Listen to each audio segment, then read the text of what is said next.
وأيضا قال الله تبارك وتعالى في شأن حبيبه ونبيه مخبرا وآمرا: إن الله وملائكته يصلون على النبي يا أيها الذين آمنوا صلوا عليه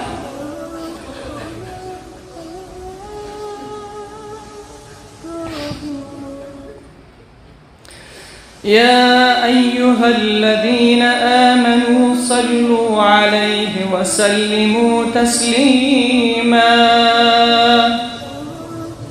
اللهم صل على سيدنا محمد وعلى آل سيدنا محمد كما صليت على سيدنا إبراهيم وعلى آل سيدنا إبراهيم إنك حميد مجيد. دوستان نهایت گرامی، سروران عزیز، بزرگواران، جوانان و نوجوانان ارجمند، دوستانی که از راه‌های بسیار دور در این معبدگاه الهی تشریف آوردن و عزیزان دوستانی که در صفحات ما را دنبال میکنن، السلام علیکم و رحمت الله تعالی و برکاته. خیلی جای خوشحالی و خرسندی و مسرت هست که باز هم رب العزت و الجلال این توفیق را برای ما و شما داد که در هوای نسبتاً گرم هم هست با شکم‌های گرسنه و دهن‌های تشنه در این معبدگاه شاید بعضی‌ها پیاده آمده باشند. من بنازم به قدم‌هایتان. امیدوار هستم که رب العزت و الجلال اجر بزرگ به تک تک و فرد شما عزیزان نصیب بگرداند و به اون مادران و خواهرانی که به شما آب طهارت آماده کردن، لباس آماده کردن، خداوند به اونها هم جنت نصیب بگرداند. دوستان من، امروز چندم رمضان است؟ هفته قبل براتون گفته بودم کل رمضان چند ساعت است؟ 720 ساعت. 9 روز می گذرد و خواستم امروز روی یک موضوعی صحبت کنم که واقعا از آغاز روز که من این موضوع را در نظر گرفتیم من خودم هم دگرگون هستم و امیدوار هستم که الله رب العزت و الجلال و فضل و کرم و مرحمت و لطف و عنایت خود و به برکت شما عزیزان و مخلصان و دعای شما اول من بنده عاصی و گناهگار را امروز مورد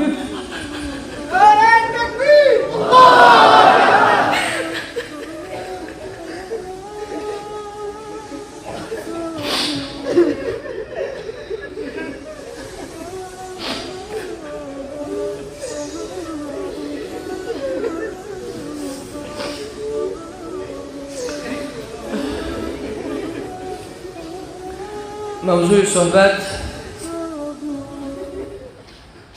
آیا وقت بازگشت و توبه به سوی خدا فرا نرسیده؟ آیا وقت بازگشت و توبه به سوی خدا فرا نرسیده؟ ای جوانان، الله میدونه که من چند مدت دیگه به این منبر هستم یا نیستم، ولی خواست من از تک تک و فرد شما ای است بیاییم که امروز توبه کنیم.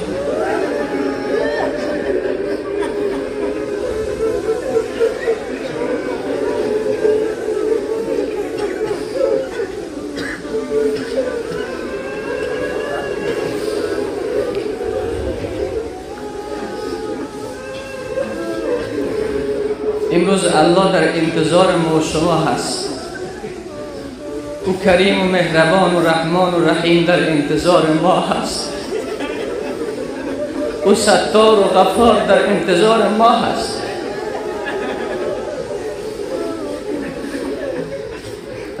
فرشتگانش در انتظار ما هست و فرشتگان هم در این مجلس هستند که درودهای ما و شما را به نبی ما، به محبوب دل ما صلی الله علیه و سلم میرساند. چه زیباست که امروز به پیامبر محبوب بگویند یا رسول الله. جوانان امت توبه کردند.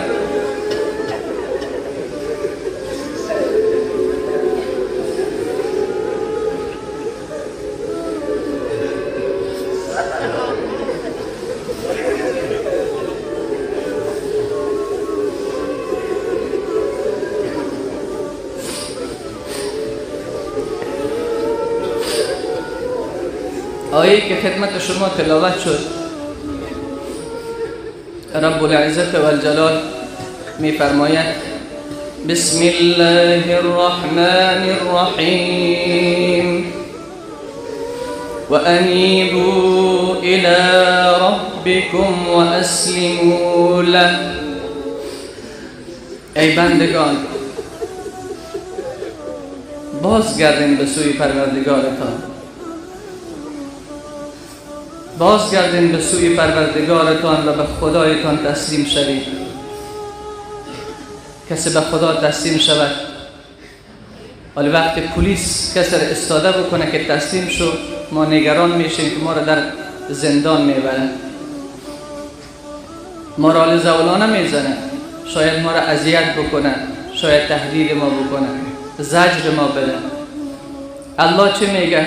ای بندگان بیایین تسلیم شوین به ربتان، باز بگردین به سوی پروردگارتان. کسی که به خدا تسلیم میشه کامیابی دنیا و آخرت پیدا میکنه. تکبیر! کسی که به الله تسلیم شد او را به جهنم داخل زندان نمیبره، به بهشت خود داخل میگردونه. اسلموا له من قبل ان یأتیکم العذاب، پیش از این که به شما عذاب بیاید، ثم لا تنصرون، هیچ کس نتواند شما را یاری برساند. دوستان من همیشه میگم که صحبت ها زیاد شد، شنیدن ها هم زیاد شد. چه زیباست که امروز یک تعهد جدید با خدای خود ببندیم که خدای ما عملا امروز توبه میکنیم، عملا امروز به سوی تو برمیگردیم. 9 روز از رحمت میگذرد، رحمت ای آهسته آهسته رمضان ودا میکند. بیاییم عزیزان من، چه فرصت هایی که خدا به ما نداره، چه لطفی که به ما نکرده. شما را ایجا کی آورد؟ مرا به ایجا کی آورده؟ به زبان من که کلام را جاری میکنه کی هست؟ خب این لطفش هست. شما ببینید اونهایی که شکاری هستند برای به دست آوردن مرغان و پرنده ها در جای مقدار دانه ها را میریزند تا پرنده ها را به دست بیاورند. پرنده ها یک جای جمع میشوند، بازی تور خود کش میکنند و پرنده ها را شکار میکنند. عزیزان من، به خدایی که محمد را به رسالت فرستاد، خدا دانه ها را انداخته است تا ما را شکار کند، دانه ها را انداخته تا ما را شکار کند. او در انتظار این است که این بندگان من بیایند سر دانه. اون دانه کجاست؟ مسجد خانه الله. اون دانه کجا هست؟ دعا در وقت افطاری. اون دانه کجا هست؟ در وقت سحری تهجد خواندن. اون دانه در کجا هست؟ در روزی که هیچ کس تو را نمیبیند، در خانه تنها، شکمت گرسنه است، تشنه هستی، موبایل به دست است، از ترس خدا به گناه نزدیک نمیشی. این در حقیقت دانه ها را پاشیده تا ما را شکار بکنه. دوستان من، رسول معظم اسلام صلی الله علیه و سلم خطاب میکنه به کل بشریت: یا ایها الناس توبوا الی الله. ای امت من، ای مردم. یا ایها الناس، یا ایها الذین آمنوا نگفته، یا ایها الناس، ای بشریت، ای مشرکین، ای یهودیان، ای نصرانیان، ای کسانی که در دین هندو هستین، ای بوداییان، توبوا الی الله، توبه کنید به سوی خدا. فانی اتوب. نبی علیه السلام میفرماید ای بشریت توبه کنین، بیاین به سمت خدا. اون به این معنا نیست که من توبه نمی کنم. رسول الله صلی الله علیه و سلم میگوید من شما را به سمت خدای فرا میخوانم که خود من محمد روز 70 مرتبه توبه میکنم. یک بار بگو صلی الله علیه و سلم. 70 مرتبه توبه میکنم. آیا وقت بازگشت و توبه به سوی خدا فرا نرسیده؟ یک بار با آواز بلند بگوین رسیده است. همین کلام فضیل ابن عیاض میگه وقتی آیه از فراز آسمان نازل شده به نبی علیه السلام، بعد از 100 سال یا بیشتر از آن، فضیل دزد مشهور است، من این را گفته بودم اما عزیزان هستن که نشنیدن. در تاریکی شب حضرت فضیل حرکت میکند، کاروان در راه است تا میخواد این کاروان را به یغما ببرد، مالش را بگیرد، سرقت بکند. از جایی میگذرد که جوان قرآن تلاوت میکند. در بعض روایت ها در خود اون کاروانی که در مسیر دشت اتراق کرده بودن، جوان از اون کاروان قرآن میخواد. و در بعضی روایت ها آمده که فضیل در ضمن که دزد مشهور بغداد بود، عاشق دختر هم بود و در این مسیر حرکت کرده، بالای در دیوار اون دختر بلند شده بود که داخل حولی پایین بشود که آواز قرآن را شنید که میگفت الم یأن للذین آمنوا ان تخشع قلوبهم لذکر الله. آیا زمان آن فرا نرسیده که قلبهایتان از ترس خدا بلرزد؟ حضرت فضیل در اون بالای دیوار همون جا گفت خدایا آن زمان فرا رسیده است که امروز انشاءالله شما گفتید. همون تغییری که الله رب العزت و الجلال به فضیل ابن عیاض نصیب گردانید به ما و شما هم نصیب بگرداند. عزیزان من، الله رب العزت و الجلال ما را خلق کرد با قلب‌های پاک. وقتی از مادر تولد شدیم گرد و غبار در قلب ما نبود. وقتی از مادر تولد شدیم مثل شیشه و آینه قلب ما پاک بود. میدانید وقتی بزرگتر و بزرگتر می شدیم باز هم در قلب ما چیزی نبود تا اینکه به بلوغ رسیدیم. هر گرد و غباری که تا سن 15 سالگی سر این قلب ما می نشست، الله این را خودش پاک میکرد تا اینکه به 15 سالگی رسیدیم. 15 سال فرصت، 15 سال از نعمتهای خدا استفاده، 15 سال مهر پدر، 15 سال مهر مادر، 15 سال برادر و خواهر، خویش و اقربا، خاله و عمه، همه اینها را الله رب العزت و الجلال فرستاد تا محبت به ما و تو بکنه. چقدر ما اطفال زیاد دوست داریم. این محبت را به سینه ما کی انداخته؟ الله. بعد از 15 سال باز الله میگه بندیم آل دیگه به من سجده بکن، بندیم آل دیگه روزه بگیر، بندیم آل دیگه زکات بده که توانایی داشته باش. پس بعد از 15 سال عزیزای من این قلب پاک، این قلبی که مانند شیشه بدون گرد و غبار بوده، بدون زنگ بوده، با گناهایی که انجامش دادیم این قلب را آلوده کردیم. این قلب را آلوده کردیم.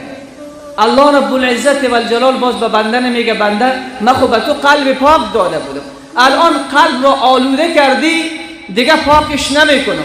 الله رب العزت و الجلال صدها نه بلکه هزاران راه برای پاک کردن این قلب به ما و تو پیشکش کرده است. یک بار بگو الله اکبر.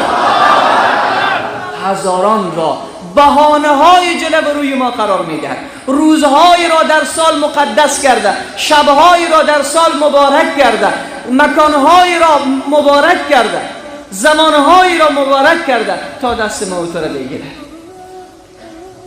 جایی به نام مکه است، جایی به نام مدینه است، شب به نام قدر است، روز به نام عرفه است، روز به نام جمعه است، روز به نام عید است، ماه به نام رمضان است، روزهای به نام ذوالحجه است. همه این بهانه های خدا برای بخشیدن بندگان گناهگار.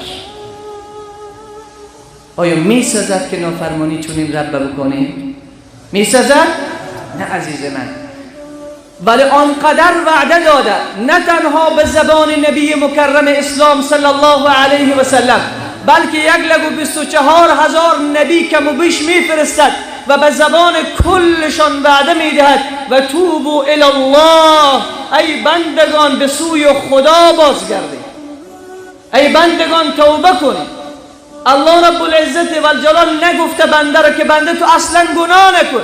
الله سرشت و فطرت بنده را قسم خلق کرده که بنده خطا میکند، اشتباه میکند، نسیان میکند، فراموشی دارد. الله از بنده خواسته توبه کن، از بنده خواسته توبه کن. پس الله به ما و شما توبه نصیب بگرداند. حلیة الاولیاء و طبقات الاصفیاء حافظ ابو نعیم اصفهانی میگه، از ابو قلابه نقل میکنه که وقت ابلیس رانده شد، وقت ابلیس طوق لعنت به گردنش افتاد، از الله خواست که پروردگارا به من یک زمان طویل تا قیامت مهلت بده. من عبادت تو را کردم، سجده کردم، به من مهلت بده. الله رب العزت و الجلال خواست، شیطانم رد نکرد. شیطان از الله خواست به من مهلت بده. الله فرمود انظرنی الی یوم یبعثون، تو را تا روز قیامت مهلت دارم. شیطان گفت من آرام نمی نشینم، من آرام نمی نشینم. وقتی که تو به من مهلت دادی، من از سینه اولاد آدم بیرون نمی شدم، من از درون اولاد آدم بیرون نمی شدم تا زمانی که روح در بدن اولاد آدم است و اینها را به همراه خود به جهنم میبرم. الله رب العزت و الجلال چه میگه به شیطان؟ میگه ای شیطان، هر چی که از دست میآید بکن. تو تا دم ای که یک انسان از دنیا بره از سینیش بیرون نمیشی.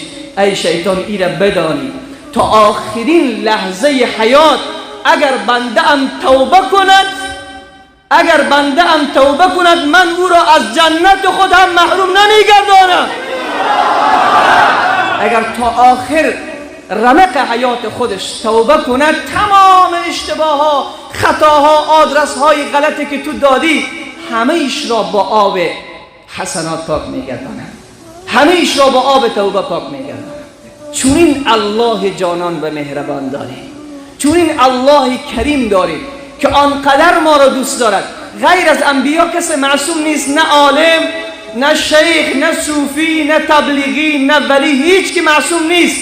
فقط انبیا، عقیده اهل سنت و الجماعه این است که فقط انبیا معصوم هستند، دیگه هیچ کسی معصوم نیست. عزیزان من امروز به شما میگم توبه کنیم.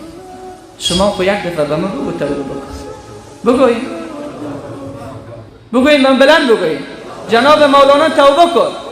میشه به برکت کلام شما خدا به من توبه نصیب بگه. کسی را حضرت علی رضی الله تعالی عنه برش گفت یک چند دقیقه صحبت کو، یک چند دقیقه نصیحت بکن.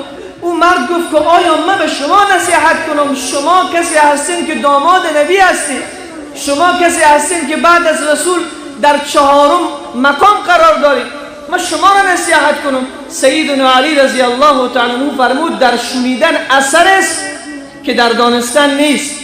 یعنی وقتی یکم عزیز را ببین چقدر گناه و معصیت و نافرمانی و سرکشی میآید در صحبت و سخنرانی یک عالم می نشیند، بعد از 40 سال در 1 ساعت چنان تغییری میکند که در 40 سال نکرده. این لطف خدا است.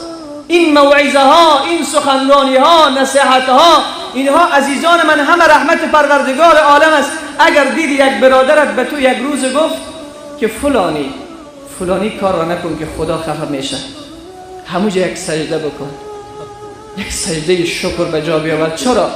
کی ایره فرستاده که به گوش تو بگوید این سخن؟ چقدر دوستت داره، چقدر دوستت داره. ایره به تو فرستاده که در دهن گوش تو بگوید ای فلانی فلان کار را نکن. گاهی وقت میبینی یک جا پیشوایی میخوری، به زمین میخوری، ایره بدانی که الله تو را به زمین زده تا متوجهت بکنه. تو را اگر از مسیر دراز تا اینجا میکشاند توفیق حضرت حق سبحانه و تعالی و رحمت اوست. عزیز دل من متوجه باش که خدا خیلی دوستت دارد. ناامید بر نگرد، از خدا گلایه نکن، از خدا شکوه نکن، از خدا قهر نکن که خدا خیلی زیاد دوستمان دارد. میدانی دوستی خدا را در این داستان کوتاه برایتان بگویم. عابد در شهر خیلی مشهور شده بود، خیلی زیاد شهرت پیدا کرده بود. پادشاه اون شهر آرزو کرد که این عابد را ببیند، چون اینقدر از این عابد توصیف شد، از تقوایش، از پرهیزگاریش. پادشاه مشتاق دیدار این عابد حرکت کرد، آمد پشت صومعه این عابد که عبادت میکرد داخل اون معبدگاه خودش. در زد. عابد گفت چه کسی است؟ گفت پادشاه آمده. پادشاه. عابد گفت پادشاه را با ما چیکار؟ ما را بگذار، سر شوریده ای ما را با ناخون مخارید، ما را بگذارید که ما به عبادت پروردگار خود مصروف هستیم. بسیار اصرار کردن. پادشاه مشتاق دیدار توست، از این مسیر دراز آمده. عابد از معبدگاه بیرون شد. گفت چی میخوایی؟ پادشاه گفت خواهش میکنم فقط یک ماه بیا داخل قصر من، داخل آرامگاه من، داخل حرم من یک خانه مختص تو میگردانم. فقط داخل این خانه عبادت پروردگار عالم را بکن، با تو هم هیچ کس کار ندارد. هر چه تو تقاضا داری ما برآوردهش میکنیم، فقط میخوایم یک ماه خدمت تو را بکنیم. عابد یک نگاه انداخت به پادشاه گفت که جناب امیر، جناب پادشاه، اگر یک روز آمدی دیدی که من با کنیزان تو در داخل حرمت بازی میکنم، با کنیزان تو شوخی میکنم، با کنیزان تو عشق ورزی میکنم، با من چه کار میکنی؟ پادشاه بسیار با نگاه تند به اطرافیان خود نگاه کرد. گفتن مرا با پیش کی آوردین؟ پیش یک ابله بی ادب آوردین؟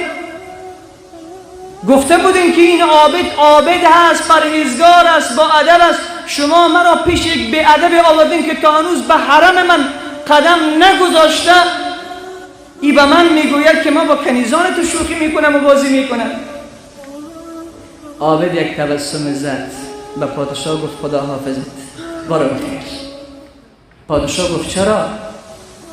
گفت تا هنوز گناه نکردم، تا هنوز خطا نکردم، تا هنوز به حرم تو پا نگذاشتم، تا هنوز به کنیز تو دست نزدم، تا هنوز از متاع تو چیز بر نداشتم.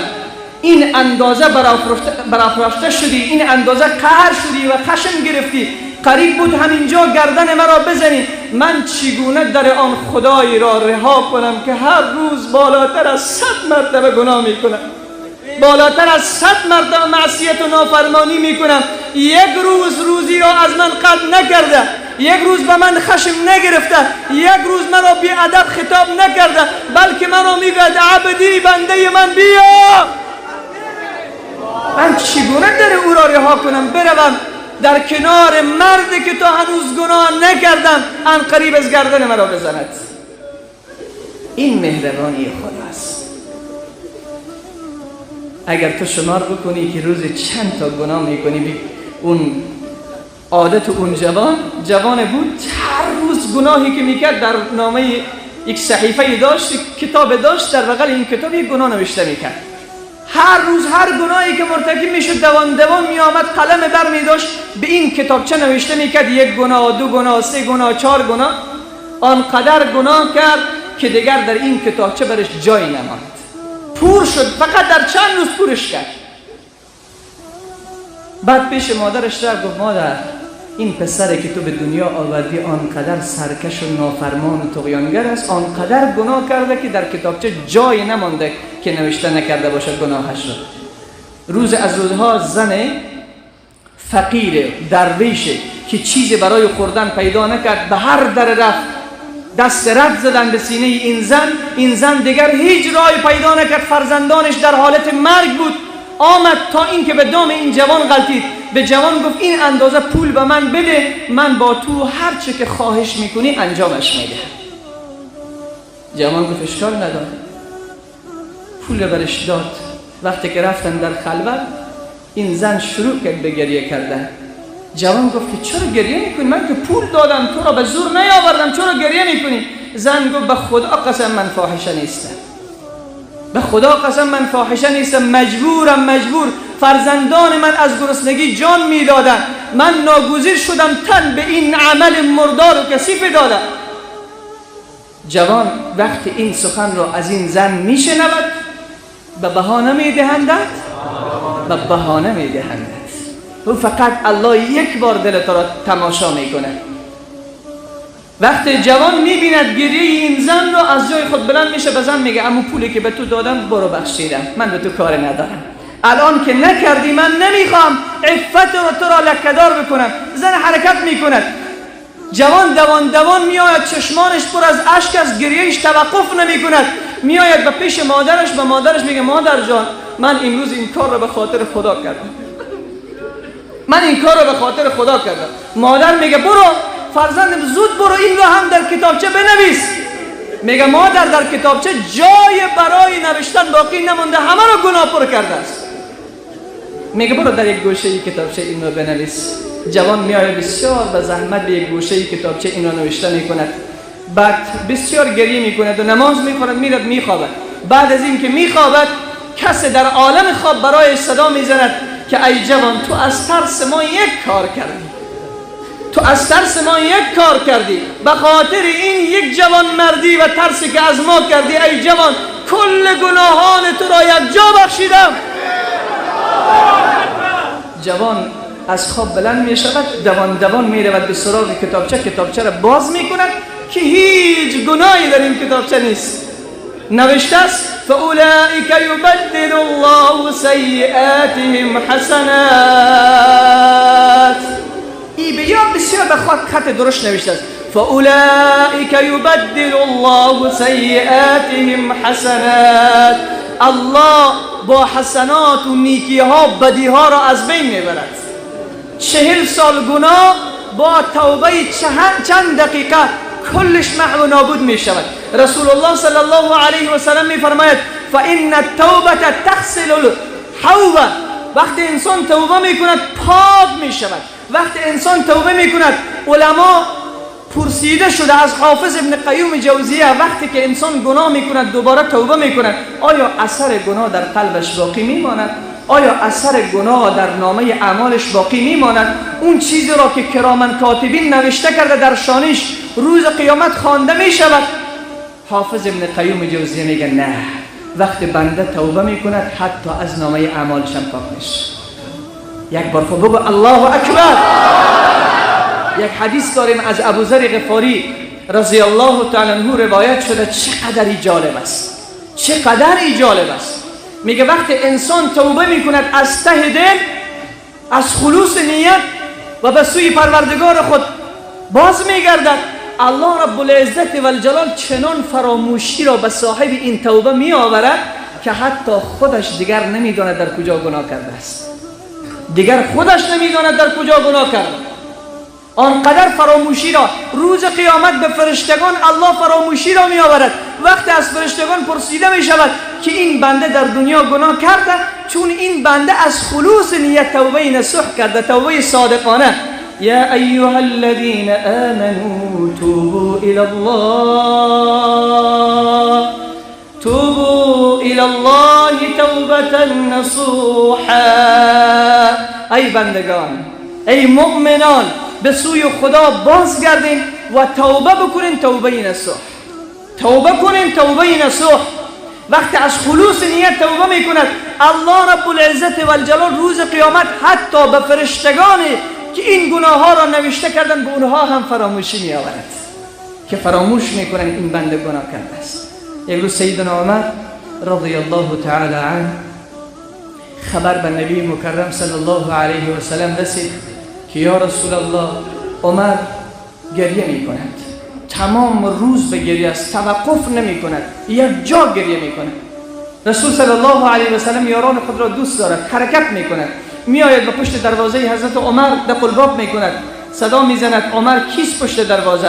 عرض می کند محمد امین صلی الله علیه و سلم. حضرت عمر بسیار دوان حرکت می کند، دروازه را باز می کند، رسول خدا تشریف می آورد. بعد می نشیند، پرسان می کند عمر جان چرا اینقدر گریه کردی؟ چشمان تو کاملا سرخ شده، چرا اینقدر افسرده و گریه کردی؟ میدونین عمر چی میگوید؟ عمر چیزی را میگوید که امروز ما میگیم. این جواب را بشنو عزیز من. عمر گریه میکند، پرسیده میشود از عمر چرا گریه کردی تمام روز؟ گفت یا رسول الله من در آغاز روز یک سخن در ذهن من آمد که اون سخن قلب مرا تکه تکه کرده است. اون سخن تمام این روز مرا تاریک گردانیده. رسول خدا فرمود چرا؟ چی شده عمر جان؟ گفت یا رسول الله اگر روز قیامت الله پرسان بکند که ای عمر من به تو عقل دادم، به تو خرد دادم، به تو شخصیت دادم، تو را انسان خلق کردم، چگونه دیده و دانسته نافرمانی خالق خود را کردی؟ چگونه دیده و دانسته نافرمانی رب خود را کردی؟ من چی جواب بگویم؟ هنوز رسول صلی الله علیه و سلم جواب نگفته بود که حدیث قدسی هست. بر رسول صلی الله علیه و سلم الهام می شود. بعد رسول صلی الله علیه و سلم با حضرت عمر می گوید ای عمر، الله رب العزت و الجلال پیام دارد برای بندگانش. اون پیام این است که خدای آسمان ها میگه وقتی من با هر بنده‌ای که جنگ آشتی بشوم، وقتی به هر بنده‌ای که من آشتی بشوم روز قیامت دیگه پرسان نمی‌کنم چرا کردی؟ چه زیبا هست که امروز ریش سفید بگوید خدایا توبه کردم. چه زیبا هست که امروز جوان بگوید خدایا توبه کردم. یک جوان 16 ساله به من تماس کشید، نمیدونم از کدام شهر افغانستان بود، پشت گوشی گریه میکرد. برش گفتم چرا جوان گریه میکنی؟ زیاد گریه میکرد. گفت من خیلی دور هستم که از نزدیک بیایم شما را ببینم. گفتم گریه به خاطر چی میکنی؟ سن 16 سال بود. گفت اینقدر گناه کردیم که از ریگ بیابان بیشتر است. چقدر بنده ها را الله دوست داره. 16 سال سن داره، هنوز 1 سال از جوانیش نمیگذرد. میگه آنقدر گناه کردیم که از ریگه های بیابان زیاد است. آیا الله مرا میبخشد؟ الله اکبر. چقدر امت بیدار شده، چقدر جوان امت بیدار شده، چقدر صحابه گونه ها در میان امت پیدا می شود. امروز 16 سال سن دارد، این اندازه از الله می ترسد. ای خدا چی می شود که امروز ما را از خودت بترسانی؟ رسول صلی الله علیه و سلم به حضرت عمر گفت عمر جان، وقتی الله با بنده خود صلح کند، با بنده خود آشتی کند، روز قیامت دیگه پرسان نمی کنه بندیم چی کردی. حتی روز قیامت خدا به گناه نگاه نمی کند، دنبال استغفار می گردد که آیا بنده استغفرالله گفته هست یا نگفته. در حدیث داریم کسی که 3 مرتبه استغفر الله الذي لا اله الا هو الحي القيوم و اتوب الیه میگوید، الله رب العزت و الجلال اگر گناهش هفته قبل گفتم اگر گناهش به اندازه کف بحرها باشد پاک میگرداند. این اندازه رب مهربان و کریم داریم. عزیزان من بیا که برگردیم.